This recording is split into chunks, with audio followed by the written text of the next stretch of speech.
मृत्युंजय पट्टनायक जाजपुर जिला बजरंग दल जिला और सूचना संपर्क प्रमुख। देखो आज जो बिलपड़ा छक जो कंटेनर जबत करा कौन बजरंग दल तरफ कौन लिखित अभियोग करा देखो आज्ञा आज सकाल 8:30 समय बिलीपड़ा कुआखिया थाना अंतर्गत बिलीपड़ा छक निकट में 16 नंबर जातीय राजपथ कड़े एक 16 चकिया कंटेनर गाड़ी एसी फिटिंग कंटेनर गाड़ी छिड़ा होता स्थानीय लोक मैंने देखिले देखिकी बजरंग दल को खबर देले और स्थानीय कार्यकर्ता मैंने देखला जानिले जे जो कंटेनर पछ भागरू रक्त बहुची सांगे सांगे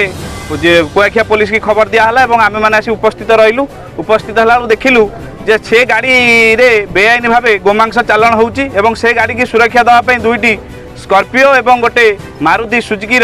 गोटे गाड़ी जहाँकि दूरे की टिके थिला ताकू स्थानीय कार्यकर्ता मैंने देखी पारे पलैले वेस्ट बेंगल नंबर गाड़ी थिला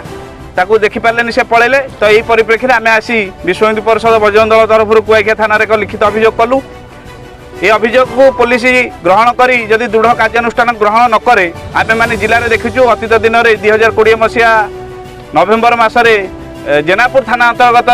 चढ़ईधरा पाखर एक भाव एक गोमांस बोझे कंटेनर जबत कर जिलार विभिन्न स्थान में 4 दिन पूर्व यही थाना एक बेआईन गोरु गाड़ी जबत कर मूलापाड़ छक निकटू तब बेआईन भाव जाजपुर जिले में निरवच्छिन्न भाव बेआईन भाव बेधड़क भाव गोचालन चली जिला प्रशासन जिला पुलिस मुख्य पानी कोईले रही नाक तले कारबार होची बड़ हास्यास्पद लगुच जिला पुलिस मुख्य केवल आम दाबी रोचे आज्ञा बेआईन गोचालन को दृढ़ भाव दमन कर दृढ़ भाव बंद कर जिला पुलिस एथि सजग हो एक स्पेशल स्क्वाड गठन करू जदि काम आगामी दिन मान चले विश्व हिंदू परिषद बजरंग दल बाध्य राजरास्ता को ओह्लैब और आंदोलनात्मक पथा ग्रहण कर।